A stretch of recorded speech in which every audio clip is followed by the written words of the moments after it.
This is the Lone Crater YouTube. We hope this video helps. In this video, I will explain how to remove an Audi A3 bumper. First, ensure your vehicle is safely elevated on jack stands for easy access. Next, you will need to remove both front wheels. This step provides crucial space to reach the various fasteners. Then, carefully locate and remove all the screws that attach the fender liners to the bumper itself.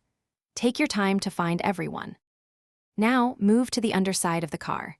You'll find several screws or plastic clips holding the bumper to the underbody. Remove all of these. After that, open the hood and look for fasteners along the top edge of the grille. These usually secure the grille to the radiator support. Once these are out, gently detach the grille from the main bumper assembly, being mindful of any clips. With the bottom and top fasteners addressed, focus on the sides. Inside each wheel arch, there are typically a few more screws or bolts that secure the bumper to the fender. Remove these carefully.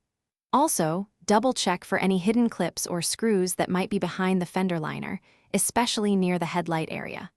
Once all fasteners are removed, you can start to gently pull the bumper sides away from the car's body. Before completely removing the bumper, remember to disconnect any electrical connectors for fog lights, parking sensors, or other components. These are usually simple plug-and-play connections. Once everything is detached, carefully pull the entire bumper straight off the vehicle and place it somewhere safe. Reinstallation is essentially the reverse of these steps. Remember to check the description for a link to grab some little trees, black ice, and other great deals. Thanks for watching.